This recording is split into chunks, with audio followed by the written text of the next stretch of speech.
Jadi kan kita tahu bahwa ketika kemarin dapat dari surat dari Pak Presiden mengenai naturalisasi kan itu diproses ke DPR.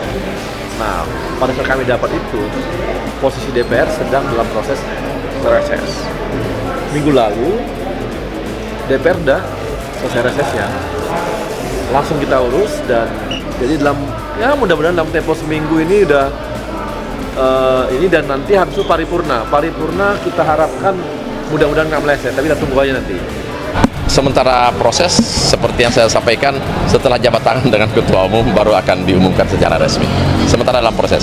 3 pemain keturunan Indonesia yang bermain di Liga Inggris ini bisa dinaturalisasi jelang lawan China dan Jepang.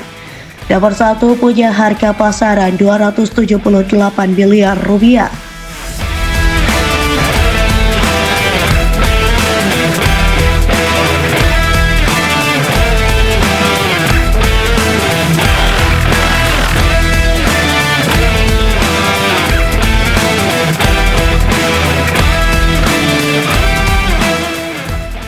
Berikut 3 pemain keturunan Indonesia yang bermain di Liga Inggris ini bisa dinaturalisasi jelang lawan timnas China dan timnas Jepang. Salah satunya punya harga pasaran 278 miliar rupiah. Perjuangan timnas Indonesia di babak ketiga kualifikasi Piala Dunia 2026 zona Asia belum berakhir. Skuad Garuda masih menyisakan 2 pertandingan sisa, masing-masing melawan China dan Jepang pada 5 dan 10 Juni 2025. Dihadapkan pada misi penting dalam 2 laga itu, timnas Indonesia bisa mencoba untuk menggait sejumlah pemain keturunan baru, termasuk diantaranya yang kini bermain di Liga Inggris.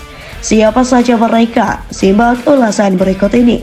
Kemudian untuk persiapan timnas lawan Jepang dan Arab Saudi gimana Pak? Masuk juga nama-namanya nanti akan kita umumkan, yang pastikan pada saat itu. Jadi kita akan tunggu, kita masih nunggu daftar nama.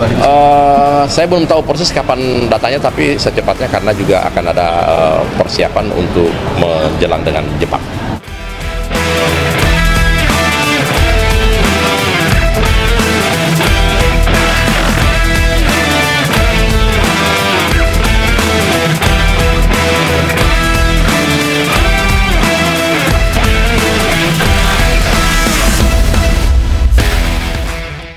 Tiga pemain keturunan Indonesia yang bermain di Liga Inggris. Yang ketiga, Jason Shield. Pemain satu ini berumput bersama Sunderland di divisi Championship. Nama Shield sendiri telah menjual sejak beberapa tahun lalu. Ia pernah disebut diincar Sintayong saat masih menukangi timnas Indonesia. Soal darah keturunan, Shield disebutkan punya darah Indonesia dari sang kakek yang konon berasal dari Ambon. Mengingat usianya yang masih muda, ia bisa menjadi aset menjanjikan.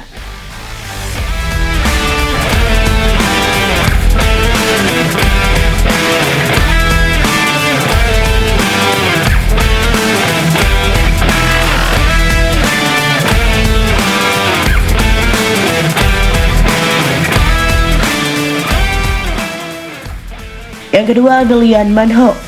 Pemain Stoke City ini sudah mengemas 28 pertandingan dan berkontribusi 4 gol serta 4 assist di divisi Championship. Manho disebutkan memiliki darah keturunan Suriname dan Indonesia. Pesepak bola satu ini termasuk pemain serba bisa karena dapat mengisi posisi seperti sayap kanan, bek kiri hingga sayap kiri. Meski terbilang sulit, Manho bisa menjadi salah satu alternatif pemain keturunan baru untuk timnas Indonesia.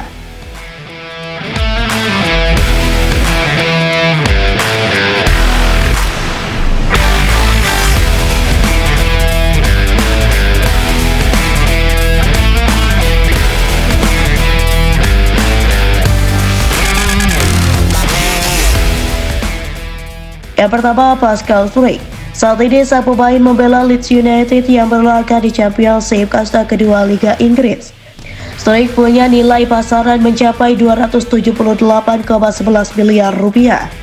Bek berusia 25 tahun ini disebutkan memiliki darah keturunan Indonesia dari kakek atau orang tua ayahnya. Jika bisa masuk skuad timnas Indonesia, tenaganya tentu dapat menambah kekuatan di lini belakang skuad Garuda. Melihat ke belakang, kabar ketertarikan terhadap Struijk sebenarnya sudah mencuat sejak lama, namun hingga kini ia tidak kunjung dinaturalisasi. Itulah 3 pemain keturunan Indonesia yang bermain di Liga Inggris ini bisa dinaturalisasi jelang lawan timnas Cina dan timnas Jepang.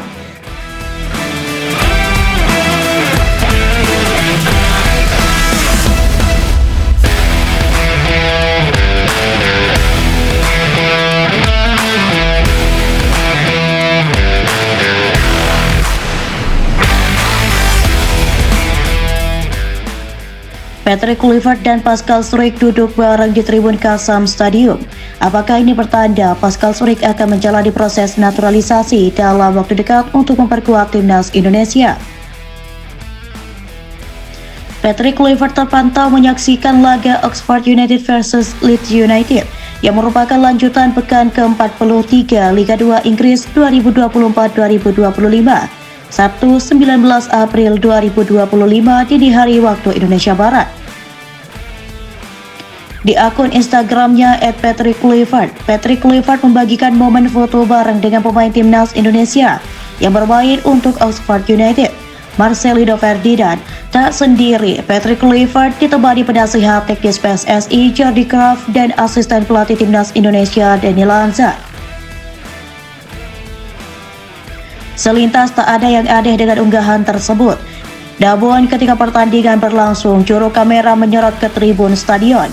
Yang pertama, Patrick Kluivert dan Pascal Struijk nonton bareng laga Oxford United versus Leeds United. Di sana terlihat Patrick Kluivert duduk di tribun bagian atas bersama Dani Lanza dan Jordi Craft. Sementara persis di depan mereka bertiga ada Pascal Struijk. Pascal Struijk absen di laga Oxford United versus Leeds United karena mengalami cedera. Menurut laporan Sky Sports, bek 25 tahun itu absen karena mengalami cedera kaki dan diperkirakan baru pulih pada akhir musim ini. Karena itu, hal unik pemain yang mengalami cedera tetap ikut bersama rombongan timnya. Disebut unik karena Pascal Struijk menyaksikan laga tandang bukan kandang. Yang kedua, tenaga tambahan luar biasa bagi timnas Indonesia jika Pascal Struijk gabung. Pascal Struijk bisa dibilang kepingan puzzle terakhir bagi lini pertahanan timnas Indonesia. Dalam pola 3-4-3 racikan Patrick Kluivert,